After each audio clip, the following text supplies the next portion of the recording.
अलियान, हाँ जी। Brain stroke के बारे में बताओ। अच्छा, ब्रेन स्ट्रोक ये हमारे पास ऐसा कंडीशन है कि जिसमें हमारे ब्रेन की जो ब्लड सप्लाई है किसी स्पेसिफिक जगह पे कंप्रोमाइज़ हो जाए और उसके बाद वो जगह जो है ना उसका फंक्शन इम्पेयर हो जाए और हमें साइन एंड सिम्टम दिखने लगे।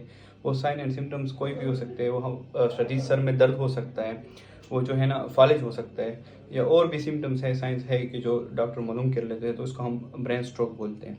इसके हमारे पास टू टाइप्स है, एक हमारे पास हेमोरेजिक ब्रेन स्ट्रोक है और एक हमारे पास जो है ना इस्केमिक ब्रेन स्ट्रोक है। अब इसके हम कैसे मालूम करेंगे कि इस बंदे को हेमोरेजिक है या इस्केमिक स्ट्रोक है, क्योंकि ये जानना बहुत ज़रूरी है इसके ट्रीटमेंट के लिए।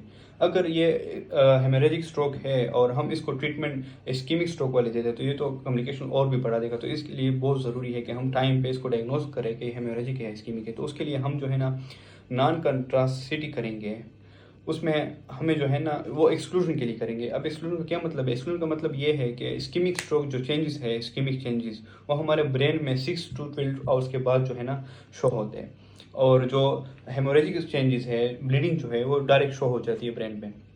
तो अगर हम सीटी करेंगे और उसमें हमें जो है ना हाइपर डेंस एरिया नहीं मिलता, हाइपोडेंस ही रहता है, तो इसका मतलब हुआ कि हमारे पास हेमोरेजिक स्ट्रोक नहीं है, हमारे पास इस्केमिक स्ट्रोक ही है।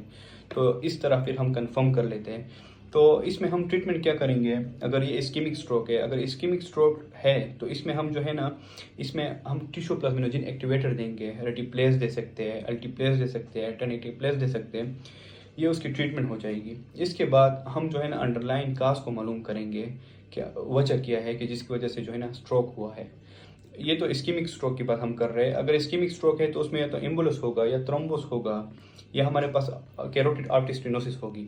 अब थ्रोम्बस क्यों बनता है? वो जो है ना हमारे पास कोई एथेरोस्क्लेरोटिक प्लेक बन सकता है, उसकी वजह से ना थ्रोम्बस हो सकता है। एम्बुलस क्यों हो सकता है? अगर कोई हार्ट का मसला है, एट्रियल फिब्रिलेशन है, उसकी वजह से जो है ना एम्बुलाई बन गया और वो एम्बुलस जो है ना चला गया ब्रेन आर्टरीज में और वहाँ पे जो है ना उसने ब्लॉकेज कर ली।